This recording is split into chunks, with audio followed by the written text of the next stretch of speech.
To paraphrase The Sound of Music, how does the US solve a problem like Julian Assange? That's what I've been thinking about. I've spoken about it elsewhere already this week. His story is back in the spotlight, which is frankly where it belongs. The spotlight should never leave him, really. And his plight, the plight of Julian Assange, it brings to mind for me the thought of the image of the defeated gladiator in the Colosseum. You know, there he lies in the dust at the mercy of the victor standing over him.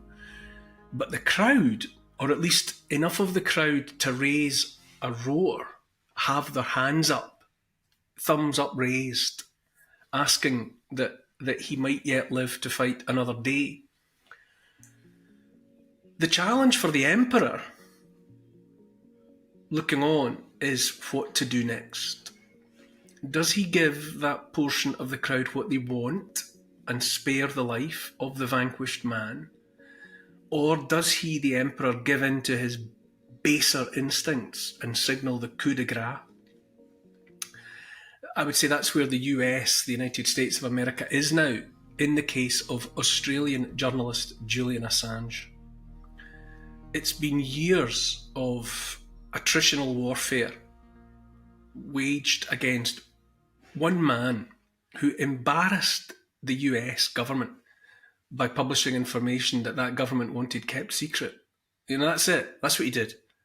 No one was hurt by the WikiLeaks leaks, or at least the US government, when prompted multiple times, has never been able to come up with any harm done. It's just that he did something they didn't want done, and they want blood.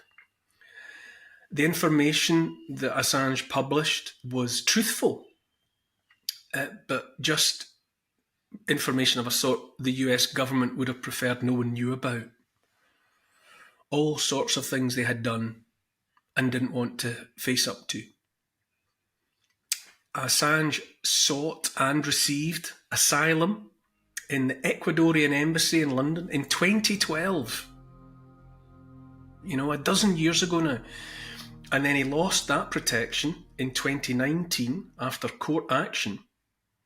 And he's been held in the grim circumstances of His Majesty's Prison Belmarsh in London ever since, fighting via his legal team US efforts to extradite him to trial in the US for the crime of, well, things alleged against him, or that he hacked or was party to the hacking of encrypted machinery. Who knows? By all accounts, his family, he's got a wife and kids, also psychological evaluations, people that have visited him and what have you, have testified, have said and reported that he's a broken man already, understandably broken, physically and emotionally, given years he was for years in a one-bedroom flat inside the Ecuadorian embassy with no access to outside space. And then, since then, incarceration in the hellhole of Belmarsh, where they keep terrorists and people suspected of all sorts of violent crime. But now, this week, a crucial decision is being made about his future. What it boils down to is either he is given leave to continue to fight extradition, or he's handed over to the US and put on a plane. Now, if given leave to appeal to the European court, because Britain, despite Brexit, is still subject to the thinking and the judgment of the European Court, human rights. But if he's given leave to appeal to that court, then he might be allowed out of prison. Hypothetically, could be given house arrest, let's say, in the UK, so that he could be at least with his wife and children and away from Belmarsh. But, you know, come on, the British court will surely do what it's told by the US state. Our judiciary, like the rest of the British establishment, being lapdogs of the US government. It boils down to whether the US government gives in to its apparent vengeful and vindictive nature the same nature that has seen it pursue relentlessly and aggressively a journalist who did the job of an investigative journalist and told the people, us, the truth? Or does the US state decide to fake some interest in public opinion and so be seen to do the right thing?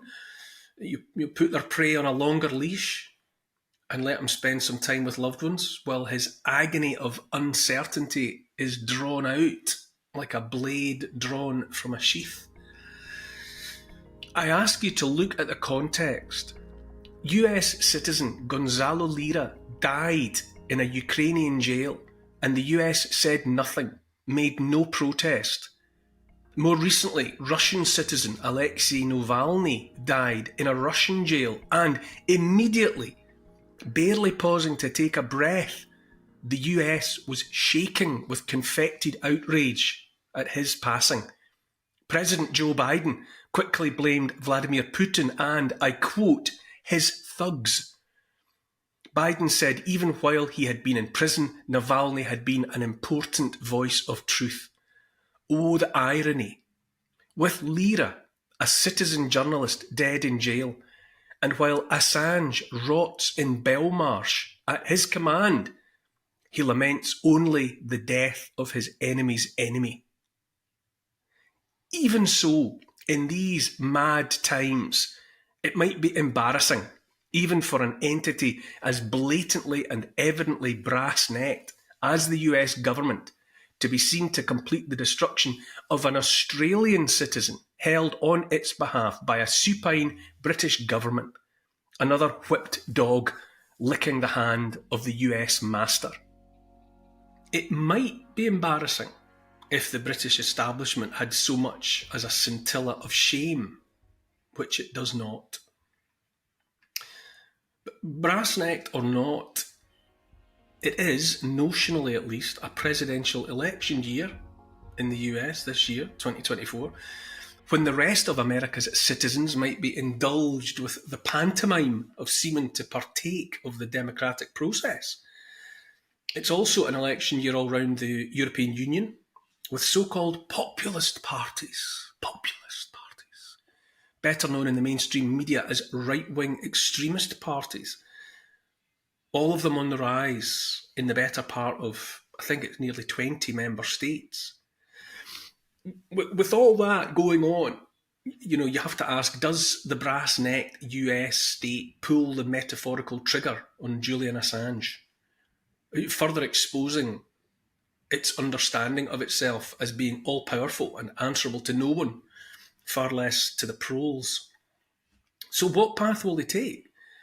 What face will they present to the people they hold in such withering contempt, which is to say, their own people and the people of the wider world?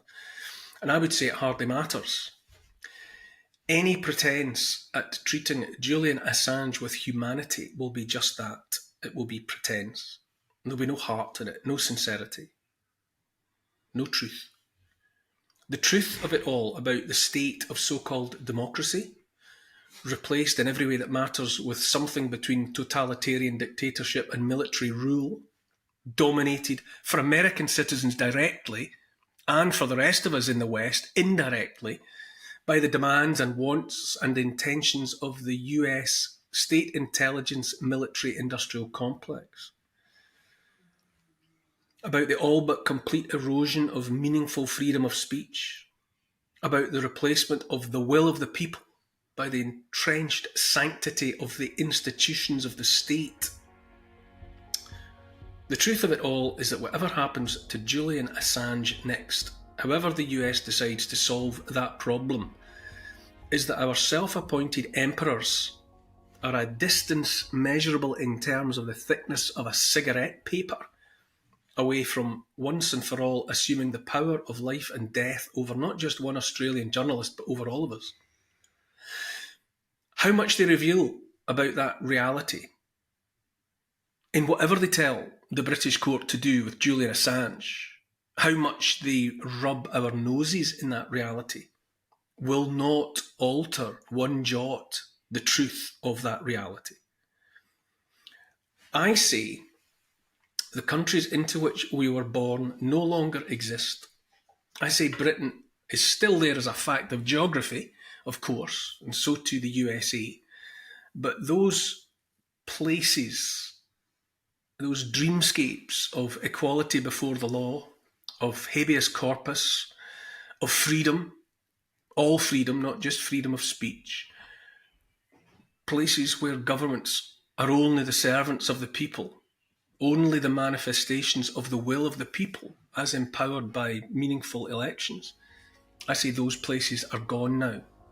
As is made plain by the unimpeded flood of illegal immigrants into the US, into Britain, into the whole of the West. In fact, to describe that flow as unimpeded is insufficient, since it's a flow that is actively being pushed by those same nefarious states and their agents. As is made plain by what might reasonably be described as invasions, as the opening moves in the replacement of indigenous populations with outsiders loyal to elsewhere. Our emperors have opened the gates and look forward to ruling over places made altogether and irrevocably different than before. And I couldn't say for sure when it happened, this dissolution of the places we used to know and which we understood as our own inheritance, fought for and handed down to us by our ancestors. And it might not be absolutely complete. But enough has happened for it to be fair to say we live now in places that are, in every meaningful sense, the creation of those determined to shape the world in their own image. Julian Assange is, among much else, an individual symbol of where we are now. He published the truth and paid the price. And to make sure there are no more people behaving like Julian Assange, the powers that be conjured into being the notion that information might be true, but simultaneously unwelcome, inconvenient, and so not to be tolerated, forbidden, under pain of utter destruction of those revealing it. And by such means, by blatant censorship, by destruction of free speech, such as we have known and taken for granted, by such perversion of truth itself, we are being told by the new emperors that we are, unless we do and say precisely what we are told, we are, every one of us, Julian Assange.